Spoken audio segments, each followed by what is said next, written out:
up, y'all? It's me, Erica, and we are down here.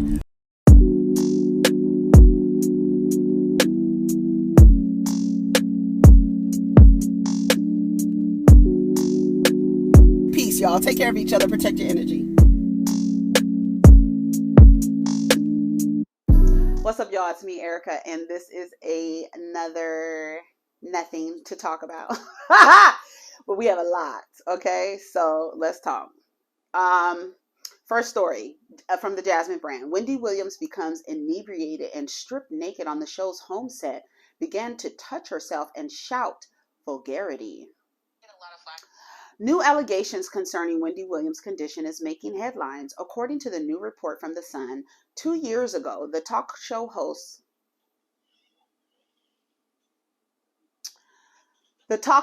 displayed alarming behavior. The outlet reports that a disturbing incident took place in the early months of the panorama when she filmed the Wendy Williams show tapings and her audience inside her New York City penthouse apartment.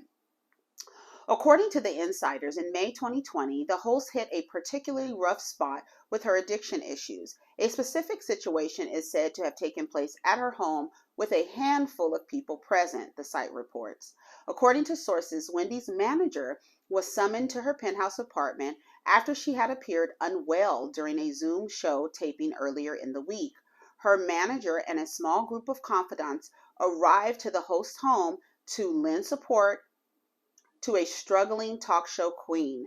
According to multiple sources, Wendy had stripped naked in her room and was touching herself in a sexual manner while shouting vulgar comments. The eyewitnesses looked on in horror and immediately called healthcare workers. After medical professionals arrived at the home, Wendy allegedly grew more aggressive. The host was eventually taken to the hospital where she would remain for weeks. Wendy just sounds like she's spiraling. I don't know what to say. I don't even know what to say about that. I really felt like Wendy could have really could have transformed that show. Like, I felt like that, you know how she was sitting at home, like when the pansexual first started, and she was sitting at home, like sitting at a kitchen table. She had all that shit around her, all that art, that 3D art, that standing art. I think it was like a Betty Boop, and it looked like she had a carousel horse in her house or some shit like that. Wendy really could have made it a kitchen table talk show where she would have her guests come on electronically and talk to them like in a screen, like the way that they're doing on Watch What Happens Live, the way that they would do it. And I felt like she could have done that, right? She could have had her coffee in the morning and just been sitting at that table with all that shit around her, right? And been like the woman who was, radio star, television star, and now she's at home. And she's sitting at home amongst all her crap that she has, acquired over her years, and now she's still talking about the same things, but it's more intimate. Wendy could have even started a podcast. She could have been back on our airwaves like that. I don't know who the fuck her manager. Oh, I know who her manager is. Kelvin. People say that Kelvin, when her and Kelvin broke up, Wendy lost a lot of her protection. But was he actually protecting her when he was with her? Girl, I don't know. But I really feel like Wendy could have really changed the energy of her show. You don't have to have, you could literally have been, people would have watched Wendy's personality. She could have captured an audience still without having an actual audience, a live audience. She could have been at home, sitting at that kitchen table, girl, gossiping, right? And then have her guests come through on the camera or whatever, and have the camera set up or whatever, and still do her show, but from home. And even if Wendy can't even walk, she could, like I said, she could be behind a desk. You don't have to be, first of all, that fucking chair that high with your legs dangling like that. That's how I used to feel like with Maul when he would be on Joe Budden's podcast. Back there, I know the damn fluid is pooling in his ankles every time he sat at that director's chair with his feet just hanging like that. That's how I felt like Wendy Williams. Why you got your feet hanging like that? Don't you already got some issues going on? with your legs. She could be sitting on at home. She could be in the bed. They could have really made it Wendy Williams at home, and they really could have switched that whole thing and just made it like this aging radio maven. She done came out. She went crazy with the radio. She done went crazy with TV. Now she's jumping into the podcast circuit. And then she could video her podcast. Like, Wendy could have really did that. I don't know who the fuck her manager is, but that's what it could have been like. And her being drunk at home or whatever, talking shit or whatever, that would have been fine. I mean, I guess she would have lost some sponsors and some advertisements. But I think she really could have switched the entire tone of her show and kept doing the same thing. We all are doing the same thing, talking about everybody, every public figure, and the stupid shit that they do. We sit up here and talk about it in the comfort of our home. Wendy could have done the same fucking thing. That's how I feel about it. And I feel bad that she's like spiraling. And I think she has a lot of people around her who really just want her to be the product, right? They're worried about the product, not the human being. Once again, but I think they didn't do her right.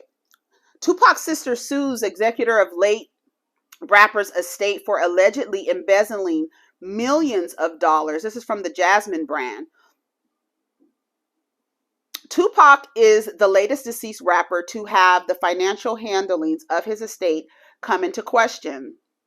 According to reports, the lawsuit was recently filed by Tupac's sister, Shakaiwa Shakur, and the Tupac Shakur Foundation against the appointed trustee of Tupac's estate, Tom Wiley.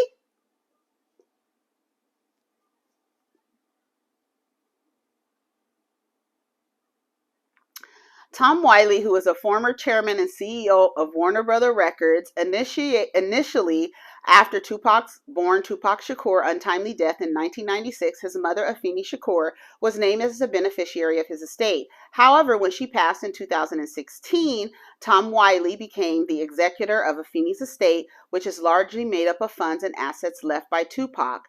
His sister and the Tupac Shakur Foundation are now accusing Tom Wiley of embezzling millions for his own benefit, the lawsuit states. Upon information and belief, Wiley has already received more than $5.5 million that he's already paid himself over the last 5 years through Amaru. He has effectively embezzled millions of dollars for his own benefits while in the excess of what would be reasonably necessary to retrain a property qualified third party to perform such services.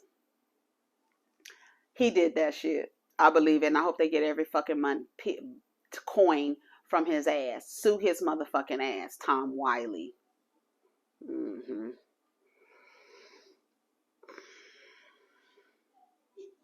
It's always when somebody dies. Let me tell you, people are so greedy. People are so greedy.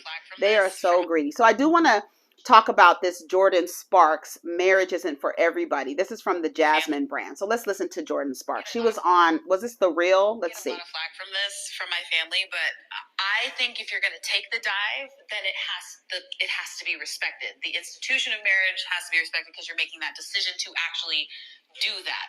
But I also think if you have a great relationship and you're good where you're at, you don't have to get married. I personally don't think that. Like, just be happy. Healthy relationships come in all shapes and sizes. And so for me, I am married. I married my husband. I love him. We're going on 5 years. I'm just so grateful. But at the same time, I have friends that have been together for years and aren't married. And that doesn't make a difference to me. They're committed to each other. They love each other. It's the same thing. So I feel like it's whoever's get a lot of flack from this from my family. But okay, let's see what some of the comments say. From my family, but let's see what the comments say.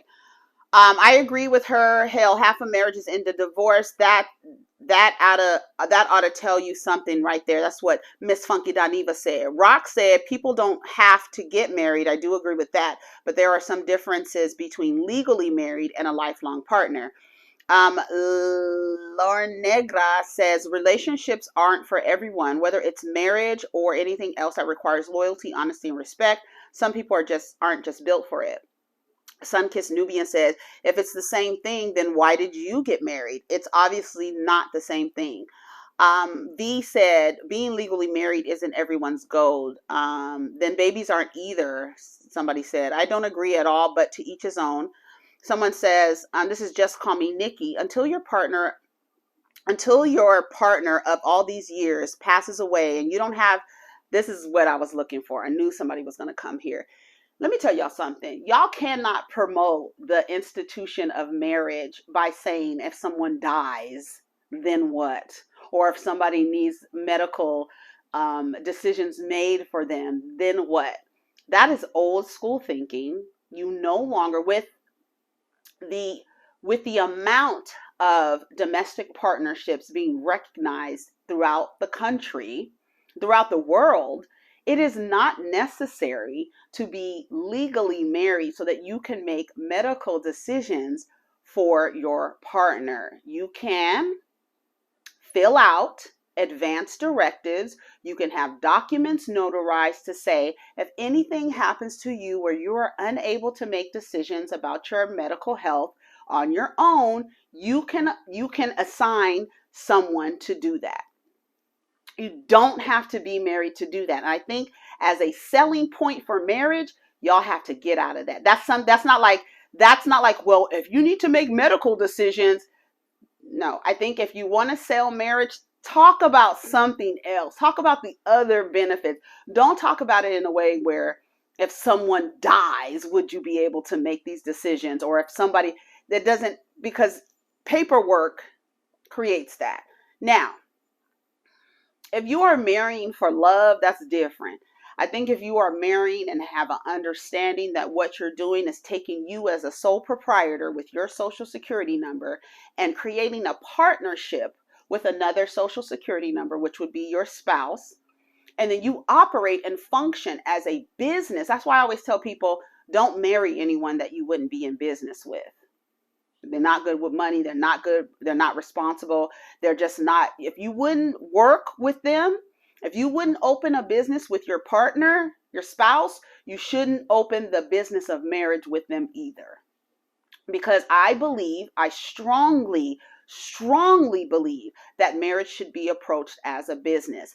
And so many people approach it with this idea of love. They miss out on, or they ignore that this person isn't even suitable for partnership in business, let alone partnership in marriage.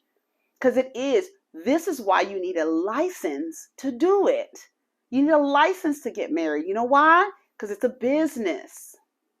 The wedding ceremony, all that is to make money. That don't have nothing to do with nothing. It really has nothing to do with nothing. The ring, nothing. The wedding, nothing. The reception, nothing. The honeymoon, nothing. That's just a way for businesses to make money off of the institution of marriage.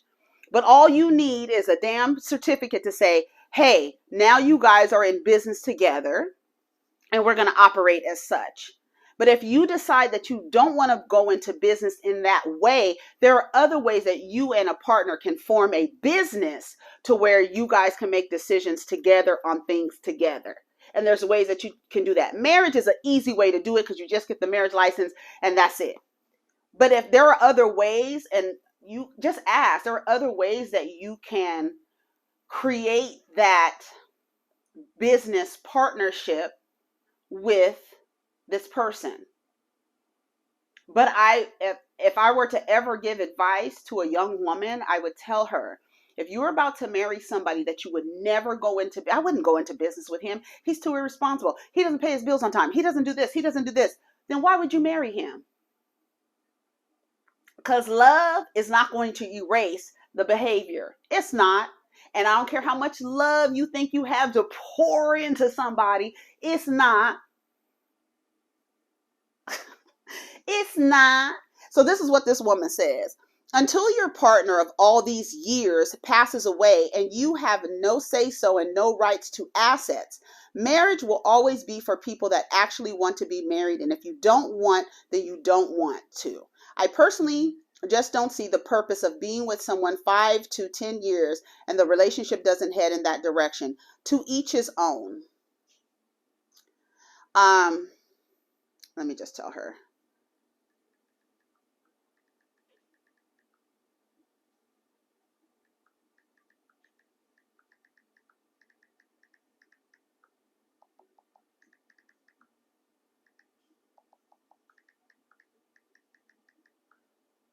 Don't don't let anyone scare you into marriage by saying he won't be able to make medical, if something happens to him, you won't have access to anything. Not if you said that, not if you do your paperwork. Don't walk into a relationship with a man for any length of time and not have any paperwork drawn up.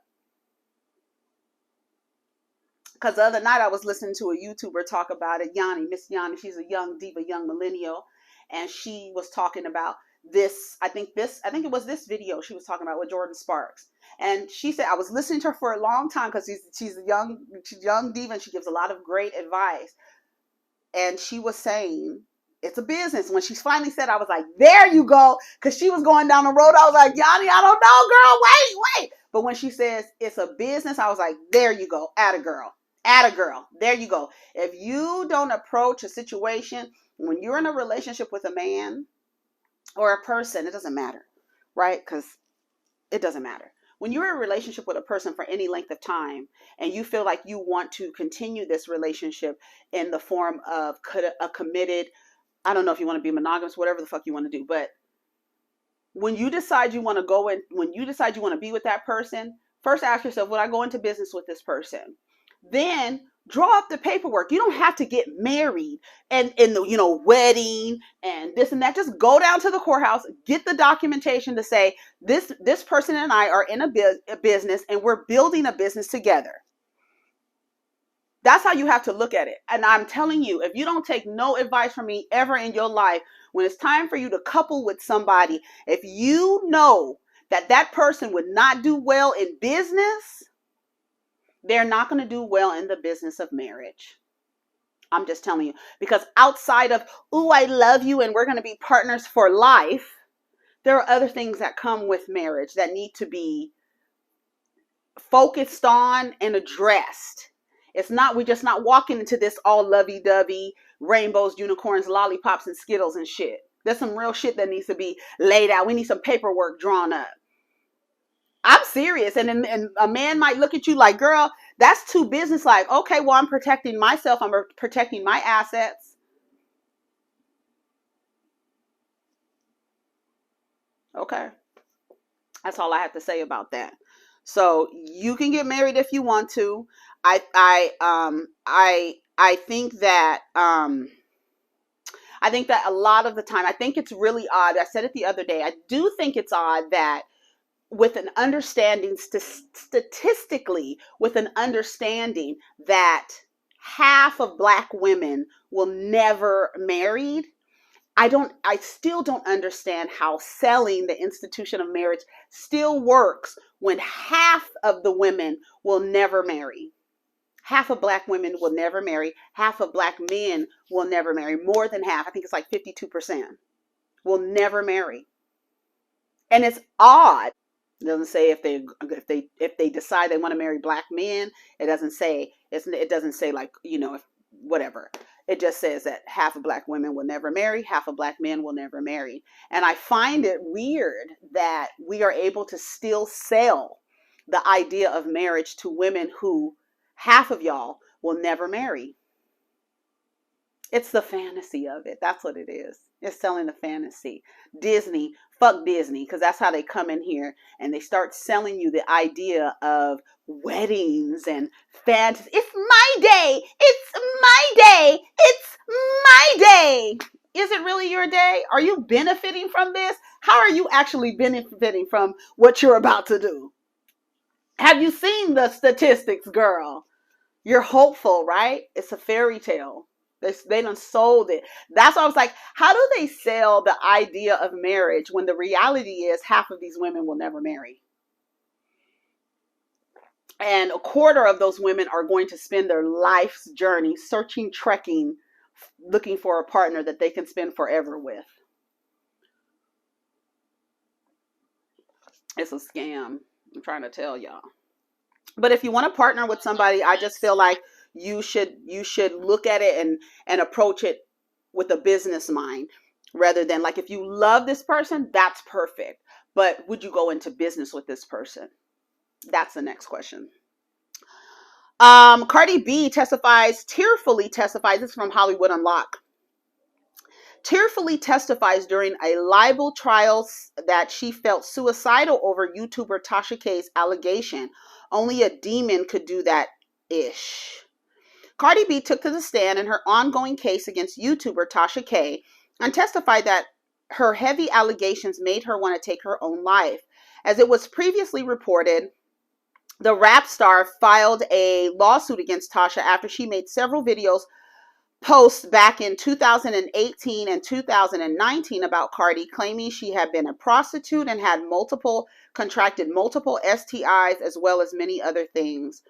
While speaking in a federal courtroom in Georgia today, Cardi said, "I wanted to commit suicide over the things Tasha was saying about her."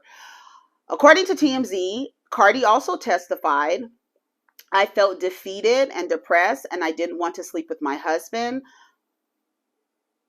What? It was noted that this was all happening around the time Offset and Cardi welcomed their first child, Culture. Cardi told the court that she felt, "I didn't deserve my kid." The entertainer's attorney asked her what she thought about Tasha after seeing the post online. She said, "I felt like only a demon could do that shit." DME quotes while noting that the rapper then apologized to the judge for cursing after the statement. It was said that Cardi broke down in tears after repeating the ordeal made her feel suicidal. Tasha K seemed as if she was obsessed, and I think it was a very unhealthy, toxic obsession with Cardi B. It was the frequency from her actions was very dark. It was very, I want to say, I don't want to use the word evil. It was very like she was bullying her. It almost felt like when I would see, that's why I was like, I couldn't get with her. I could not get with Tasha K. That loud, her voice is just like, it is like piercing. It's the tone of her voice is very piercing. I could only listen to her for like clips. I can't. When she had a laser focus, I call it Adderall focus on Cardi B, it was very much obsessive and it was unhealthy. And I wondered, how are you so focused on this person and you're not even telling the truth? You're not telling the truth. And according to some reports, she admitted to lying. You admitted to lying to do this. I felt like she was bullying, and I felt like Tasha was getting back at all of the people she felt bullied by growing up. And so she decided she was going to become the bully and laser focus on this woman for whatever reason. And I sincerely hope that however much you were paid by another person to tell these stories over every day after day after day after day, I hope that you got a lot of money to do that, because it did seem like it was something that you were being paid to do, because I can't imagine anybody being that laser focused on a person to the point where you're telling lies about that person.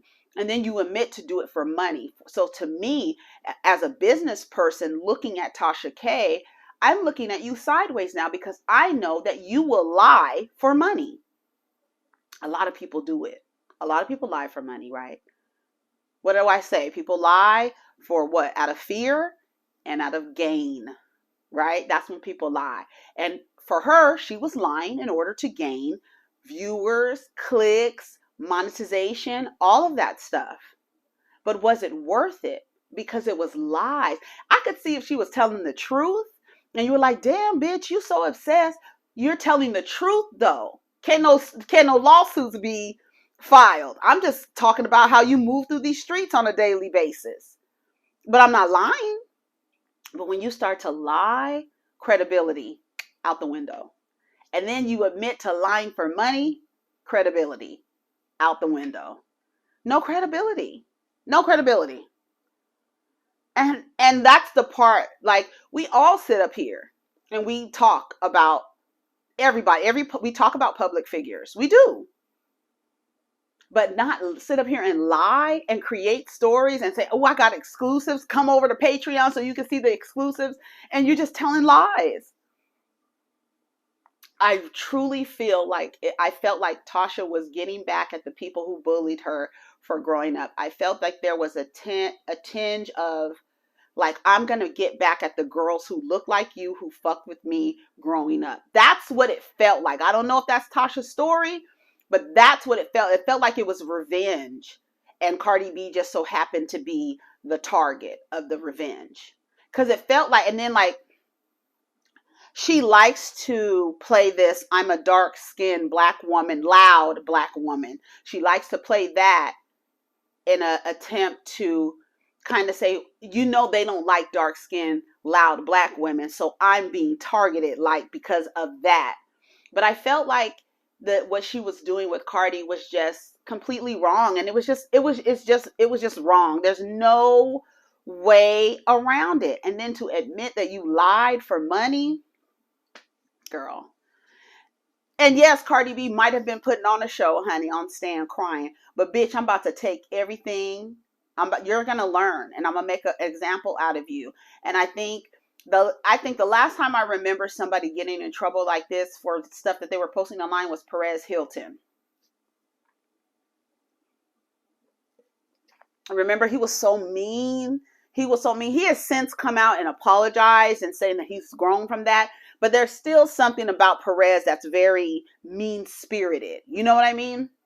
Tasha's mean-spirited in her delivery. It's just like, it's mean. I don't even know what other word to use. It's mean-spirited. That's why I say it's not evil. It's just like this, like I finally have a position to target people who targeted me. So I'm going to use my platform to become a villain. That's what I feel like. I feel like you have access to these things. And I feel like, I don't know, it's like you get access to all of these things. Tasha K has a huge platform. And it's just like you get access to this and then you use it to lie on somebody. And like, that's to me when the universe says, you know what? Yak! I'm going to take all your shit, because you're not using what I have given you for good. You are using it to harm people. And you're doing it in like over, and you're just like I said, Adderall focus. And you have been provided a gift. You talk, people are engaged with you, and you are taking your gift that you have been given and you're using it for the opposite of good. And all of us, you have that choice. You have that choice. That's our hero's journey. It's like when you get to the point where now you have access to the gifts that you've been given, what are you going to do with that? What are you going to do? Are you going to use the gifts that you've been given for good? Or are you going to become a villain and use them for bad? To hurt people and to harm people. I'm not saying you got to uplift the bitch, but don't lie on her. This looks like my little bob. I got my bob on, honey. This looks like my hair. But I'm serious. I feel like, I feel like she just used her gifts for evil.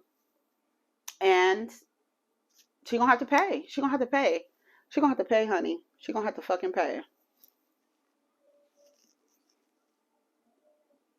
I'm gonna make an example out of you.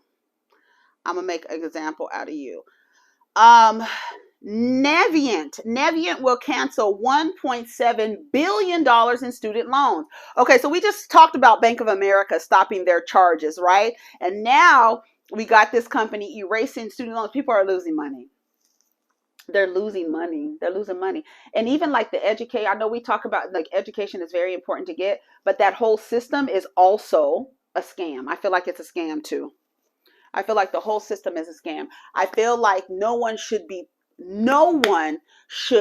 leave college with debt.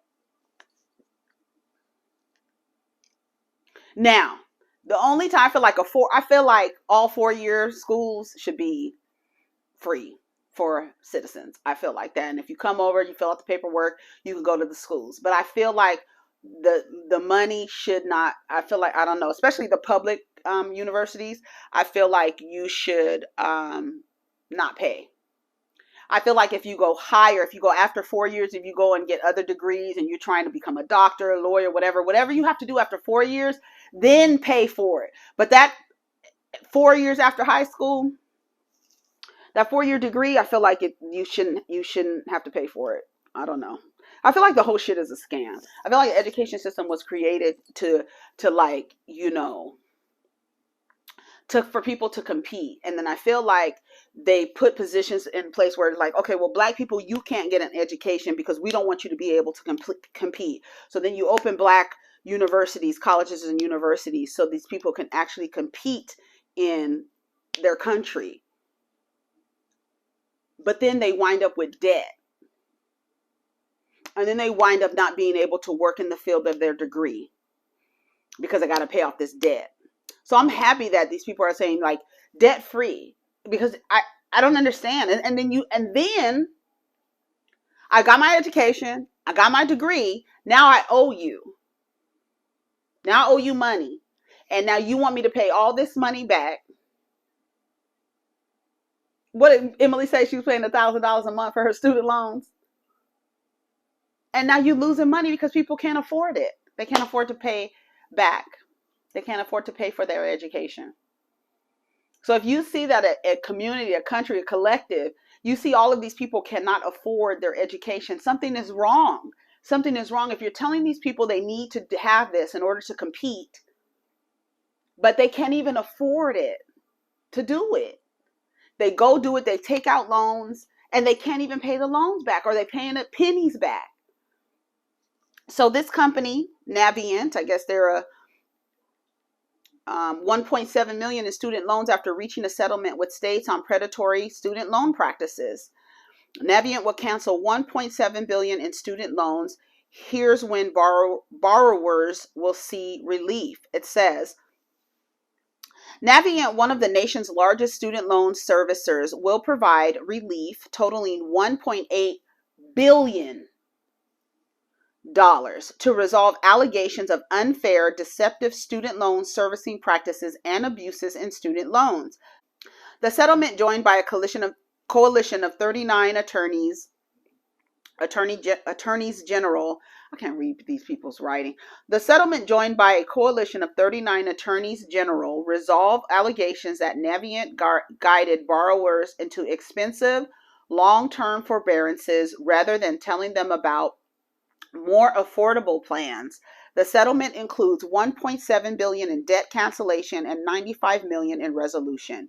Navient repeatedly and deliberately put profits ahead of its borrowers. Again, putting the money over the human. Do we see a theme here amongst humanity? When it comes to making money, they put the money over the human being.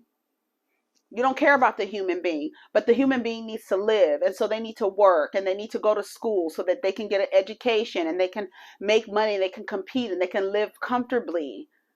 But now they're in debt. You don't care about the human. You don't care about the human. You want them to pay for their education, but it should be free. It should really be free. It should be free. That's how I feel. It should be free. And let the people, it should be free. Navient repeatedly and deliberately put profits ahead of its borrowers. It engaged in deceptive and abusive practices, targeted students who it knew would struggle to pay loans back, and placed an unfair burden on people trying to improve their lives through education, says Pennsylvania Attorney General Josh Shapiro in a statement. Today's settlement corrects Navient's past behaviors, provides much needed relief to Pennsylvania borrowers, and puts in safeguards to ensure this company never preys on student loan borrowers again. Good. Okay. Let's see what else. I think that's pretty much it, y'all. I think we've gotten through all of our stories that I saved. All right. Take care of each other. Protect your energy. And we'll get down in the comments. Peace. Ooh.